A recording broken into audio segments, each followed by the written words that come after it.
Hello friends and welcome back for another episode of Indie Impressions. My name is Nick and today we're going to be checking out Aether by developers Edmund McMillen and Tyler Glaiel. This is a game that I've kind of wanted to check out for a very long time, and for whatever reason I just haven't ever gotten around to it. So the time is now. This is something that I think is probably going to be very cool. It's an atmospheric kind of exploration puzzle game with some slight platformer elements, but I think the real emphasis here is largely on the story progression. And obviously it's just a rather esoteric and artistic game in general. I think probably one of the more direct games from Edmund McMillen. I think this one kind of wears its melancholy on its sleeve, where a lot of his games have this very upbeat tempo. This one sort of just gets right to what I think it is actually about. But anyway, let's start the game up. We'll have a quick look at it, and also pardon if it comes across a little bit choppy, perhaps, in the video capture. For some reason, Flash games just don't do well most of the time, but I'll give it my best. Let's see. So start game. A story is told of a boy who was lonesome, who strayed a bit far from his home. As the daylight grew dimmer, he saw a faint glimmer, lost in the wake of sea foam. So we're doing a storybook presentation here. I like that quite a bit. For the boy had a feeling that this monster was kneeling to offer his hand to a friend. The boy had darted away, but then turned to stay, afraid of the message he'd send. He lowered his head, and the boy bustled up, looking proud atop his new steed. For the boy had a venture, he was bound for adventure, and this monster had planted the seed. Looking up at the stars, he thought to himself, imagine all the people up there. Could they all be as lonely, or am I one and only? Would the people on Earth really care? So our story unfolds, a boy and his pet, leaving home without care or regret. Truly a tale that none will forget. Alright, so here we go. Instructions. Explore the galaxy by swinging yourself into space. Grab clouds and asteroids with your monster's tongue and swing to start your ascent. Each planet has a puzzle. It's your job to find and solve that puzzle. Controls, move up and down, A, S, D, W. So any of those, we've got mouse for aiming, and mouse click to shoot tongue, and mouse click release to release tongue. Okay, so we're basically going to be doing some platforming at the start with our whip-like tongue. So first thing I want to note, the music is really, really nice. Really puts you in a sort of a melancholy, sort of depressed and lonely state, which I think is the state that we want to be in to properly experience Aether. It's a very dreamlike quality. This whole thing is obviously channeling a very light color palette. Everything feels really airy and very dreamlike, which, you know, really fits what we're after, which is going to be traveling the stars, essentially. So let's set off for adventure. And I really like the way that it's framed, too. I mean, since we're dealing with subject matter like this, it kind of rides a thin line, right? So we could be in our childlike state, but we're also kind of realizing the gravity of, you know, the reality that, you know, things aren't maybe going to always be the way that we want them to be. We're a child grappling with loneliness, which by itself is kind of a sad concept. But, you know, we have this monster, we've got someone who's given us a chance to possibly find our way out of that. And that's kind of a wonderful thing. You can see all these arrows showing up all over the map here. These are giving us indications of where the planets will be that we want to go visit. And I'm not sure how quite long this game is. And I've only played it for about 5 minutes or so just to get my sound check and everything. But it is a really nice premise. The way that it's set up is essentially each one of these planets, like I said already, has a puzzle. And once you solve it, it brings color back to that planet. So you'll meet a few citizens of the planet as well as just do some exploration and just find your way around. And so I'm going to try and go for the one that I already had seen, just so I know what I'm getting myself into here. I'm going to guess the whole game is probably completable in about 15-20 minutes if you go rather quickly, but I would probably suggest not to. I think you should take your time and look around. As you can see, there's all sorts of little details and touches. It's not safe out here alone, so we'll meet... Oh, you should really what? What did you say? What was the second line? You should really something.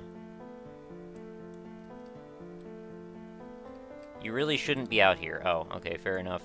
So that's the world telling the child that maybe you should, you know, stay to yourself, accept your fate, that you'll be lonely. But the child doesn't care. He's going off on his octopus adventure.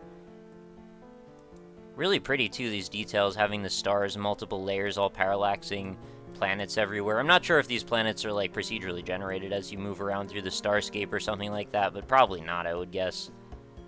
So we found this planet that seems to have its own tempo going to it, and it seems to have some sort of, like, dead fish face.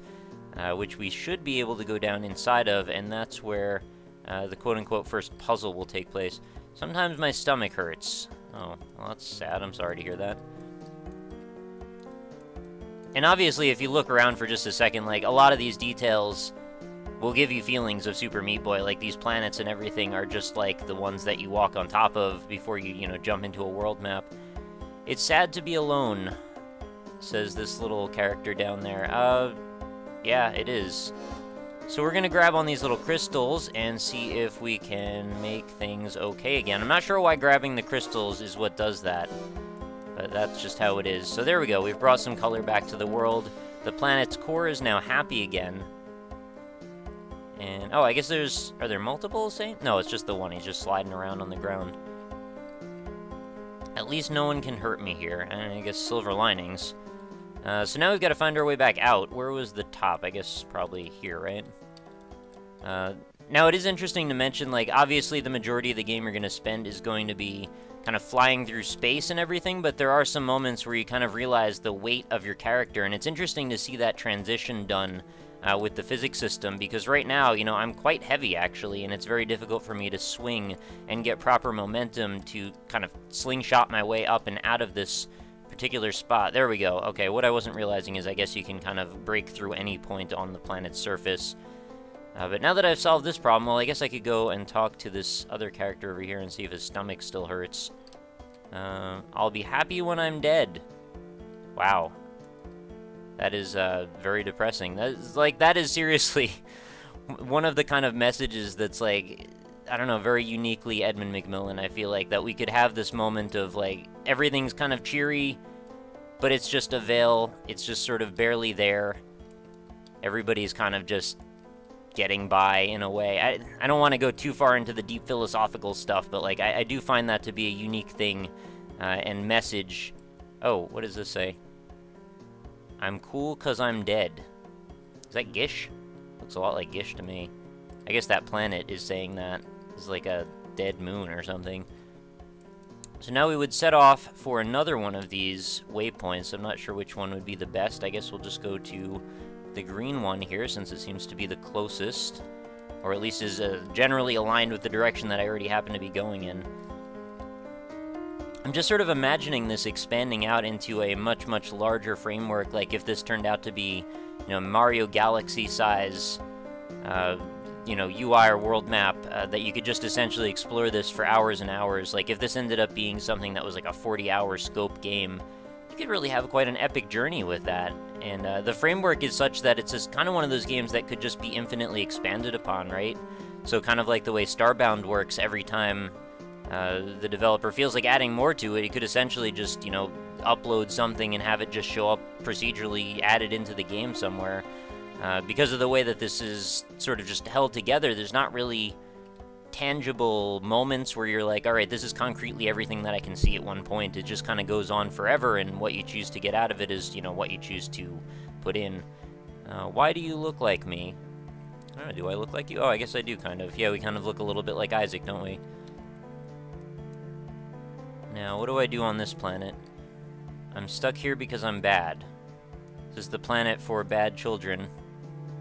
It seems to have mushrooms growing out of it. I'm not sure what I'm supposed to do. There doesn't seem to be a way into the planet. Can I interact with these children somehow? Maybe I can also... Maybe I can give them a chance to go explore with me somehow? Or maybe there's something just off the surface here that's going to lead me up. I'm going to blow this place up one day. Well, that's no good. I guess you're kind of frustrated because you're stuck here. That's kind of reasonable at the same time. Wow, such a weird sense of gravity. Like, just a few feet off of the ground here, I already can almost float freely. Oh, what's that floating by? Some sort of intergalactic mustache or something. Probably not, actually. Oh, there's a face. Am I, like, within the gravitational field? I feel like I'm kind of stuck here, which is maybe what those children are feeling as well. There's no more clouds. Maybe the puzzle is you just need to get out. Go up, go up. You know, the controls work really well, by the way, in case you were wondering what I was having going on with that. It's really just as obvious as it looks to be. I'm just clicking on things, and it's just kind of taking care of itself, and then I'm just rocking back and forth. Ah, okay, what's up with you? Are you generating this gravitational pulse? Alright, I'm spinning. Oh, I blew it up! Now maybe the children can be free? Or maybe there's more than one of these. Could also be possible. Oh, can I get up there? It's an interesting fusion because the game really works well, both on a mechanical level and just from its concept. You know, the presentation is really well done. The sense of exploration and wonder is really well realized. The music is fantastic. You just get very easily pulled into this mood.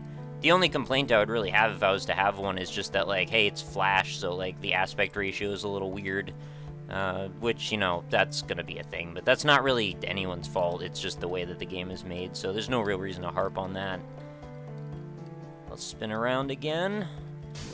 Alright, that's another one down. Is there... Oh, there's a third. There's usually... Things come in threes in video games. You should probably know that. Oh, got it. And we'll see if we can just solve this one other planet here, and I think that'll probably be a good introduction to Aether. Probably gone through, what, about 30% of the game? Unless there's more after I finish those planets, which I kind of wish there was. I'm guessing there's probably not, though. Is there a fourth one? Are there more clouds, also? It seems like I was having trouble finding clouds before, but now they seem to be a little bit more readily available. Maybe those little filters were kind of blocking the clouds from existing or something, and now that I've killed a few of them, it's sort of opening up a path forward. Alright, so there's another one. Oh, I can't seem to target. There we go. One more time. There we go. And we've got a nice sound cue for it. There's also some really good sound effects, too. And I like that there's not a million of them, too. Like, when I'm walking around on this planet, we don't really need to hear the shuffling, because it sort of puts us into the music as the forefront, and that's kind of what I wanted to see in the first place, or hear, rather. So I guess we've fixed this planet's problem. The children can now escape, even though they were bad, and they can go explore the stars as well. So we're using our platform and our abilities with our little monster friend to help enlighten others, which is a fantastic gift, I would say. So I think right here, probably a good moment to wrap things up. You guys should definitely go try out Aether. If you haven't gotten the impression from me yet, I really like it. I think it's really cool. And something that I just probably should have played a long, long time ago. Oh, there they are. I guess they've taken off on that mushroom ship of some kind, and they're going to go explore the stars. Look at that crazy Saturn in the background with the weird face. But so many little details to take in and so much to see. So yeah, you should definitely go try it. Let me know what you think in the comments. Several of you have probably played it a while ago, and that is totally cool if you have, but I just wanted to show this off just because, well, I'm a huge fan of Edmund McMillen, and kind of want to just have it in the archive of games that I've covered in the series. Plus, you know, it's totally free. You can go grab it if you want and play some Aether right now. Link's going to be in the description. I believe this is also available in the Basement Collection, which is a collection of games on Steam. So I'll go check that, and I'll put it in the description as well. Am I flying in the wrong direction? I don't know where I'm going. Anyway, I should probably just head to one of the waypoints. But that's going to do it for another day, guys. Thank you so much for watching. And if you enjoyed the episode, consider letting me know that as well in the comments. Or just if you want to leave some support in the form of a like, that's always appreciated as well. And if you want to come back again tomorrow, new episodes of Indie Impressions go up every single day without exception. 700-something days and going strong. So if you're a fan of indie games and quirky, artistic, unique, original ones, maybe consider subscribing, because there will be plenty for you to see here going forward. So I will catch you again for another one tomorrow, and I hope you have a fantastic night. Talk to you later.